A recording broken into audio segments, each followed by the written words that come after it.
കർത്താവിനാൽ ഏറ്റവും സ്നേഹമുള്ളവരെ, ഇന്നത്തെ നമ്മുടെ ധ്യാന ചിന്തകൾക്ക് സഭാമാതാവ് നൽകിയിരിക്കുന്ന വേദഭാഗം വിശുദ്ധ മത്തായിയുടെ സുവിശേഷം 5-ാം അധ്യായം 13 മുതൽ 16 വരെയുള്ള തിരുവചന ഭാഗമാണ്. നിങ്ങൾ ഭൂമിയുടെ ഉപ്പാണ്. ഉറകെട്ടുപോയാൽ ഉപ്പിന് എങ്ങനെ വീണ്ടും ഉറ കൂട്ടും?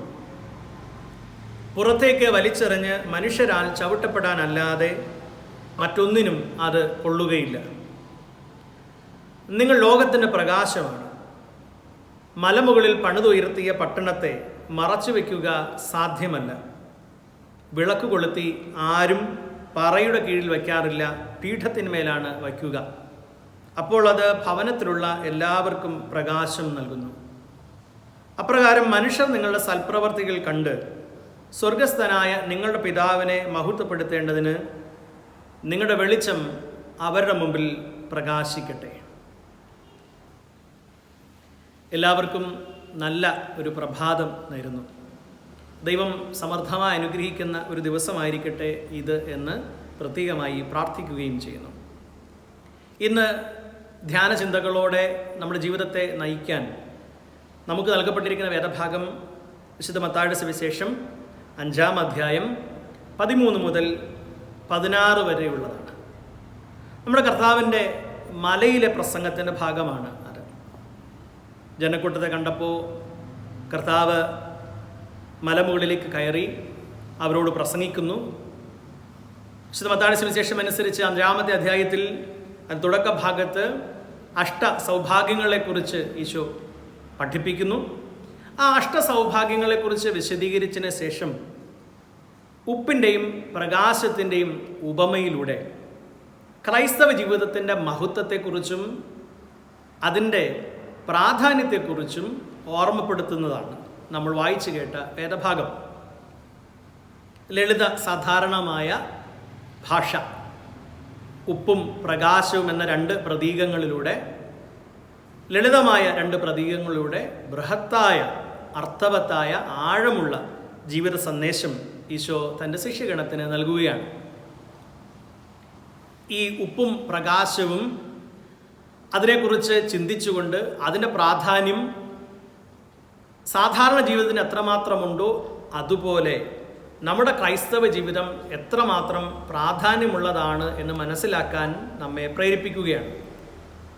കേൾക്കുമ്പോൾ വളരെ എളുപ്പം മനസ്സിലാകുന്ന ലളിതമായ ഭാഷയാണ്. പക്ഷേ ജീവിതത്തിൻ്റെ അർത്ഥം അത് നമുക്ക് അത്ര പെട്ടെന്ന് ജീവിച്ചു തീർക്കാൻ പറ്റുന്നതല്ല എന്ന് നമ്മെ ബോധ്യപ്പെടുത്തും. അതിൻ്റെ ആഴങ്ങളിലേക്ക് നമ്മൾ പോയി ചിന്തിച്ചാൽ ഉപ്പും പ്രകാശവും എപ്രകാരം പ്രാധാന്യമർഹിക്കുന്നു, എത്രമാത്രം മഹത്തരമാകുന്നു എന്ന് ചിന്തിക്കാൻ ഈ ദിവസം നമ്മെ, അതുപോലെ നമ്മുടെ ജീവിതം പ്രകാരം മഹത്തരമാണ് എന്ന് ചിന്തിക്കാൻ നമുക്ക് ഈ സമയം ഉപയോഗിക്കാം. നിങ്ങൾ ഭൂമിയുടെ ഉപ്പാണ്. ഉപ്പിൻ്റെ പ്രാധാന്യത്തെക്കുറിച്ച് നമുക്ക് ബോധ്യമുണ്ട്. അതിൻ്റെ രുചി കൊടുക്കാനുള്ള അതിൻ്റെ സവിശേഷത, കേടുകൂടാതെ സംരക്ഷിക്കാനുള്ള അതിൻ്റെ കഴിവ്, അതൊക്കെയാണ് ഉപ്പിനെക്കുറിച്ച് പറയുമ്പോൾ നമുക്ക് ബോധ്യം വരുന്നത്, നമ്മുടെ ചിന്തയിൽ വരുന്നത്. കർത്താവ് അത് തന്നെ ആയിരിക്കണം നമ്മെ പഠിപ്പിക്കാൻ ഉദ്ദേശിക്കുന്നതും. നീ ഭൂമിയുടെ ഉപ്പാണ് എന്ന് പറയുമ്പോൾ ക്രിസ്തു ശിഷ്യൻ ഒന്നാമതായി മറ്റുള്ളവരുടെ ജീവിതത്തിന് രുചി പകരാൻ കഴിയുന്നവനായി മാറണം എന്നുള്ളതാണ്. മറ്റുള്ളവർക്ക് അവരുടെ ജീവിതത്തെ ആസ്വാദികരമാക്കി മാറ്റാൻ, അവരുടെ ജീവിതം ആസ്വാദികരമാറ്റാൻ, അവരുടെ ജീവിതം മറ്റുള്ളവർക്ക് ആസ്വാദികരമാക്കി മാറ്റാൻ തക്ക വിധം നമുക്ക് ഓരോരുത്തർക്കും പ്രവർത്തിക്കാൻ കഴിയണം, ജീവിക്കാൻ കഴിയണം എന്ന പാഠമാണ് അവിടെ നൽകുന്നത്. ഈശോ നിങ്ങൾ ഭൂമിയുടെ ഉപ്പായി മാറണം എന്നല്ല പറഞ്ഞത്, മറിച്ച് നിങ്ങൾ ഭൂമിയുടെ ഉപ്പാണ് എന്ന സത്താപരമായ സന്ദേശമാണ് നൽകിയത്. നമ്മൾ ഉപ്പായി മാറണം നിങ്ങൾ എന്ന് അല്ല കർത്താവ് പറഞ്ഞു, മറിച്ച് നിങ്ങൾ ഭൂമിയുടെ ഉപ്പാണ്, നമ്മൾ ഉപ്പാണ്. അതുകൊണ്ടാണ് ഈശോ പറഞ്ഞത് ഉറകെട്ടു പോയാൽ പിന്നെ അതിനൊന്നും ചെയ്യാൻ കഴിയില്ല. നമ്മൾ ഉറ കൂട്ടണമെന്നോ ഉറയായി മാറണമെന്നോ ഉപ്പായി മാറണമെന്നോ എന്നല്ല, മറിച്ച് നമ്മൾ ഉപ്പായിരിക്കുന്നവരാണ്. ആ ഉപ്പിൻ്റെ സത്താഭാവം നമുക്ക് നഷ്ടപ്പെട്ടു പോകരുത് എന്ന ഒരു സൂചന നമുക്ക് ഈശോ നൽകുന്നു. പ്രിയപ്പെട്ടവരെ, നമ്മുടെ സാധാരണ ജീവിതത്തിലേക്ക് പരിശോധന നടത്തി നോക്കുക. ഞാൻ ഉപ്പായി തന്നെ ജീവിക്കാൻ കഴിയുന്നവനാണോ മറ്റുള്ളവരുടെ ജീവിതത്തിന് സംരക്ഷണം കൊടുക്കാൻ, മറ്റുള്ളവരുടെ ജീവിതത്തിന് ആസ്വാദികരമായ അനുഭവം കൊടുക്കാൻ പറ്റുന്ന വിധമാണോ എൻ്റെ ക്രൈസ്തവ ജീവിതം എന്ന് നമുക്ക് പരിശോധിച്ച് നോക്കാം. നമുക്കറിയാം, നമ്മുടെ ഒക്കെ ക്രൈസ്തവ ജീവിതത്തിൽ ഒത്തിരിയേറെ പ്രകാരം ചെയ്യാൻ പരിശ്രമിക്കുന്നുണ്ട്. എന്നാൽ ഈശോ നമ്മെ ഒരു സൂചന നൽകി ഓർമ്മിപ്പിച്ചതുപോലെ ഏതെങ്കിലുമൊക്കെ എൻ്റെ സാഹചര്യങ്ങളിലെ രീതികളും എൻ്റെ മനോനിലപാടുകളിലെ വ്യതിയാനങ്ങൾ കൊണ്ടും എൻ്റെ വിശ്വാസങ്ങളിലെ എൻ്റെ തീക്ഷ്ണത കുറവ് കൊണ്ടുമൊക്കെ എൻ്റെ ജീവിതത്തിന് ഉറ കെട്ടുപോയിട്ടുണ്ടോ, അതിൻ്റെ ലവണാംശം നഷ്ടപ്പെട്ടു പോയിട്ടുണ്ടോ എന്ന് പരിശോധിക്കാൻ ഇന്നേ ദിവസം നമുക്ക് പ്രത്യേകമായി ഉപയോഗിച്ച് നോക്കാം. ഇനി ഈശോ നിങ്ങൾ ലോകത്തിൻ്റെ പ്രകാശമാണ് എന്ന് കൂടി പറയുന്നു. ആ പ്രകാശത്തെ ഒരിക്കലും മറച്ചു വയ്ക്കാനുള്ളതല്ല. അത് പ്രകാശമാണെങ്കിൽ സ്വാഭാവികമായും അത് പീഠത്തിന്മേൽ വെച്ച് എല്ലാവർക്കും നൽകേണ്ടതാണ്. പ്രകാശം പറയുടെ കീഴിൽ വെച്ച് പോയാൽ അത് കെട്ടുപോകും.